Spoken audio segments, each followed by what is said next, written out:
Bradford. Thank you, Madam Deputy Speaker. And although we've been debating a very important subject, I won't be offended if my honourable friends leave the chamber, despite the fact that I'm debating a very important issue for my constituents. So can I wish them on their way out a very happy Christmas and a prosperous New Year. Madam Deputy Speaker, the Source Drop-in Health Centre is a nurse-led centre on the Horne Park estate in my constituency. The Source was opened in partnership between the local council and the health service under the single regeneration budget early in the 2000s, in recognition of the unique situation of the Horne Park estate and its residents and the need to improve access to health services. The council provided a shop premises at a peppercorn rent, SRB 5 paid for the refurbishment, and the NHS provided staff and equipment. The Horne Park estate is among the 20% most deprived communities in England.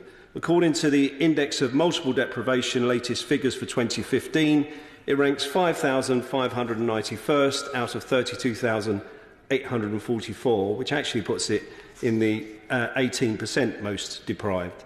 The estate is largely made up of council-built housing, and residents are mostly council and housing association tenants. It is located at the south-west edge of the Royal Borough of Greenwich and borders directly with both the London boroughs of Lewisham and Bromley. Being at its periphery, the three boroughs of the three boroughs in this way always puts this community at a disadvantage when it comes to public services. Now, this is a fact that was recently highlighted by Professor Tony Travers of the London School of Economics. To the north of the estate is that its boundary is marked by the A20 Sidcup Road dual carriageway and a similar dual carriageway of the A102 South Circular. So the community is very isolated from its neighbouring communities in the Borough of Greenwich. There's a small parade of shops which used to have convenience stores, chip shop and post office. The post office moved into the convenience store, but that is now virtually completely closed. There is now just a chip shop. There was an attempt to put a satellite Sure Start centre in one of those shops, but that has since been closed, and the Source occupied one of those other empty shops in the middle of the estate. For everything else, the residents have to leave the estate, and there are many elderly people and families with young children on the estate, and there are 30% of them that don't have access to a car. The Horne Park estate lost its only GP practice back in 1990 when the former GP, Dr. Dennis, retired. I remember this because I campaigned to keep that GP practice open at that time. The Greenwich District Health Authority, that was in charge of the health service in Greenwich at that time, decided that the practice at Horne Park should be taken over by the Evans practice based in Courtyard in central Eltham, over 1.5 miles away. The Evans practice closed the satellite surgery of Dr. Dennis on the estate and never provided any services locally. This was the beginning of a trend of gentrification of the location of surgeries, as a succession of GP practices closed their surgeries which were based on council housing estates. I have several communities in my constituency that are among the most deprived in England on the index of indices of multiple deprivation. The Page estate, made up of 4 such communities, is among the 20% most deprived. The Middle Park estate, made up of 3 such communities, one of which is among the 10% most deprived. The Brook estate, among the 30% most deprived. The Lower Brook estate, among the 40% most deprived. The Horne Park estate, which we are discussing today, has 2 communities which are in the 20% most deprived. All of them, with the exception of one community on the Page estate, all have one thing in common: they do not have a GP practice. And when the CCG closed the Source in 2016, it decided to invite expressions of interest from GPs in Greenwich to establish a branch surgery on the site as a replacement to the Source. No GP stepped forward. In an attempt to justify their decision, the CCG claimed that there were 6 GPs within a manageable distance, i.e. less than a mile from the source's location in Sibthorpe Road. In fact, there are no GPs less than 1 mile walking distance. The nearest is actually 1 mile away, and the rest are more than a mile away, up to 1.5 miles away. And there is no pharmacy on the estate, the nearest one being 1.5 miles away in a direct walk at Newmarket Green on the neighbouring Middle Park estate, but that's not a suitable walk for anyone with mobility problems or a parent with children. If the CCG truly wants to tackle health inequalities in Eltham, it could start by making services more accessible within the communities where they are most needed. It is unacceptable that it is possible to walk to 5 different practices within 10 minutes in the most affluent area of my constituency. Meanwhile, the Greenwich CCG says it cannot afford to keep a nurse-led service available on the Horn Park estate. Before its closure, the source was dealing with over 5,000 patients' visits per year, and that was at a cost of an average of £26 per visit. This compares to £45 for the average cost to visit a GP and over £80 for a visit to an A&E. These facts were completely disregarded by the GPs on the CCG when the decision to close the source was made. The source was closed in 2016. Greenwich CCG's then Chief Officer explained that Greenwich CCG was forced by NHS England to reduce their planned spending by £15.5 million by March 2017. Closing the source, she claimed, would save £75,000 a year. The total CCG budget for Greenwich in 2016 was just under £370 million. The opposition from the local community forced the CCG to hold a consultation, and I attended that consultation with my constituents. As one after another, they stated how they valued the support, advice and treatment they got from the nurses at the source. Each and every one of them told the CCG it took at least 3 weeks to get an appointment for a GP. Rather than be concerned about this fact, the CCG just told the residents of the estate that they were completely wrong about the waiting times for GP appointments. Further misinformation was circulated by the CCG to justify their decision. They suggested that the nurses at the source lacked the necessary qualifications to be able to prescribe and sign prescriptions. Oxley's Trust, who employed the nurses at the source, confirmed this was not correct and that the nurses, in fact, were qualified as independent prescribers. Their determination to close the source generated such overwhelming opposition that the CCG were forced to commission a report from the Picker Institute about the use of primary care services and the source. Now, this report concluded the source is a highly valued service by the local community. People were very positive about the wide range of services offered, the convenience and ease of getting an appointment, and the friendliness and approachability of staff. The report found that local people were very concerned that local needs would not be met if the threatened closure was carried out, and that existing GP surgeries would be even more pressurised as a result. The report found that the GPs themselves recognised the value of the source in relieving the pressure on their practices. And the report quotes local residents saying, and I quote, "When you need to see a practice nurse quickly at my GP surgery, they just say, go to the source." Another resident said, "Receptionists are the ones sending people to the source." And another one it quotes, "Within Sherrard Road Surgery, there are posters signposting people to attend the source." In fact, most GP surgeries in the area had posters advising people to use the source. The report also found that ease of access and ability to be seen on the day was very popular with local people, especially those with young children and the elderly. The Horn Park estate has many elderly and vulnerable residents. It is among the 30% most deprived areas in England for income deprivation, affecting older people, according to the 2015 Indices of Deprivation. One resident explained, "As a carer, I find it easier to get my mother to the source with her wheelchair than taking her all the way to Eltham on and off buses, as I do not drive. Many residents complained of having to wait 3 weeks for GP appointments. The Pickett Institute took a month to compile their report, which was published in September 2016. It clearly showed that the source was a highly valuable local facility providing vital service for local people, but it was not what the CCG wanted to hear. And the day before the Pickett report was published, they confirmed their decision to close the source. Without even bothering to wait for the results of the consultation, the CCG announced immediately the closure and stripped all of the equipment out of the building.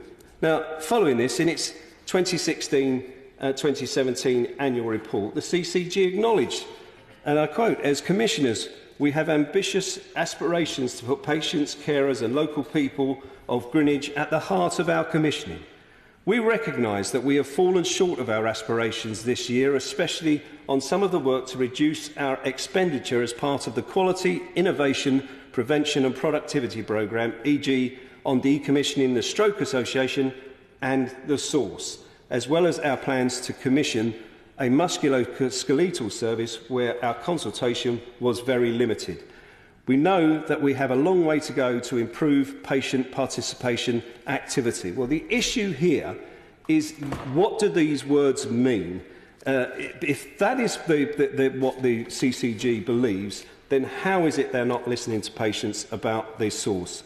The CCG claimed that 80% of the work carried out by the source fell outside the CCG's delegated authority. For example, sexual health. They said that the 3 nearest GPs in Greenwich offered nurse-led services and encouraged patient participation in the same way as the source. There are also pharmacists close by. None of this was accurate. In 2016, NHS England and the CCG finally acknowledged the healthcare needs of the estate and the harm that the closure of the source would cause. The CCG recognised, moreover, that Horn Park should be, and I quote, "considered as an exceptional case because of," and I quote again, "inaccessibility of general medical services for this deprived community, isolated as it is by its unique geographical location."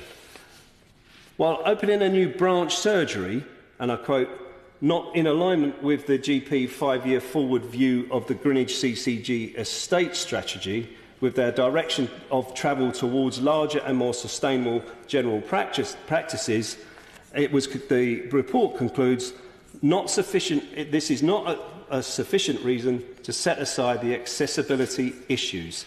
Now, that is a conclusion of the South East London Joint Commissioning Partnership Group.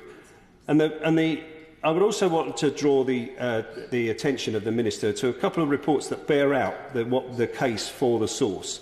The Primary Care Workforce Commission found that nurse-led surgeries could mitigate the effects of GP shortages, helping address workload issues, improve the patient experience and sometimes deliver savings. That was published in 2015. In 2010, the King's Fund said that supporting the value of continuity of care and patient experience, showing improved patient outcomes and job satisfaction and professional development of staff involved, pointing to the fact that the quality of the service that the source provided not only improved the health outcomes for the patients who use the source, but also gave greater job satisfaction, which in turn fed back as a valued service that the patients enjoyed. So I can vouch for the staff, committed staff who ran the source, to whom I pay tribute today, and the excellent relationship they had with the local community. This is how local health services should be delivered. Now, since the closure, I have continued to receive complaints from residents on the estate about poor access to health services. In response to this, I recently consulted with local residents. We delivered a survey, an introductory letter to every door on the estate on the electoral register, 991 in total. We asked people to either complete the paper copy and return it to our free post address or to complete it online. We received over 200 responses, a response rate of over 20%. I'm sure the Minister will acknowledge for a campaign of this sort that is a very high response rate. I also organised a petition calling for the source to be reopened in Horne Park. So far that has garnered nearly 700 signatures. Somewhere in the region of 900 local people have called for the centre to be reopened. And given that 1,964 people are registered in Horne Park on the electoral register, this means that something in the region of 45% of all adults on the estate have put their names forward supporting this campaign. Now, the survey showed that 201 completed responses were received in the survey. 690 individuals have signed a petition calling for the source to be open. 98% of the respondents agreed that the source must be reopened. 85% of respondents that had used the source now find it more difficult to access health services. 80% of those responding to the survey had previously used the source, now rely on their GP to access the services previously provided by the source. Over half, 53% of those that indicated how they used the source access 4 or more different services at the centre. Some of the comments from the survey speak loudly in favour of reopening this service. Advice close to home. If unwell, no need to travel into Elton for GPs, getting an appointment that can take a few weeks. Reopen source should provide all of the previous services. It can now take up to 3 weeks to get a GP appointment. I would be happy with any walk-in service. Reopen the source. Older people on the estate really need it. Now, Minister, we don't need fewer facilities like the source. We need more of them. And I just want to quote something from Andrew Lansley at the second reading of the Health and Social Care Bill on the 31st of January 2011. And he said that in answer to Andrew George, the former MP for St Ives, he said he will see that in the bill a specific duty is placed on the commissioning board and each commissioning consortium to reduce inequalities in access to health. He will also see that through the bill we will strengthen accountability where major service changes take place, because it will require not only the agreement of the commissioning consortium representing, as it were, the professional view, but the endorsement of the Health and Wellbeing Board, which includes direct local democratic accountability. The Health and Wellbeing Board of the Borough of Greenwich is in no doubt that the source should reopen, and I pay tribute to the leader, Danny Thorpe, who has committed to keep the premises available so that we can do just that.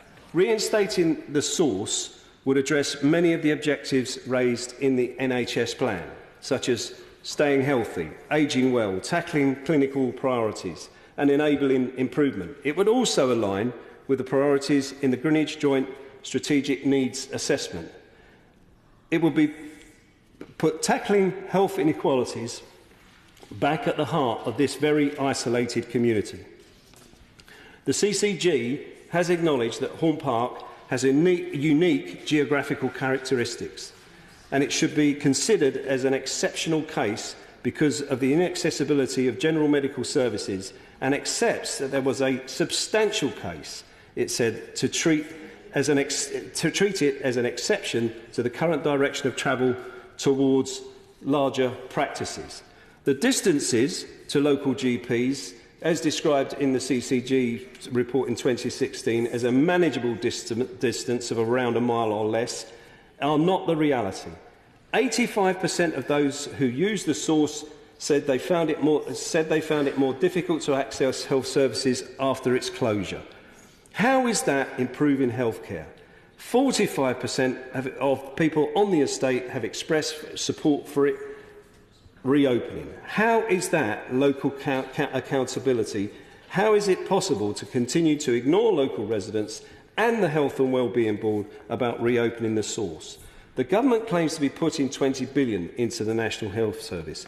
Surely some money can be found in this for this community which can go directly to delivering health outcomes that the government says it wants to achieve. So I ask the Minister, in wishing her a very happy Christmas and a safe journey home, to join me in making a New Year's resolution to press upon the Greenwich Commissioning Group that they should reopen the source and restore the health services that this community on the Horn Park estate in my constituency so desperately need. Thank you.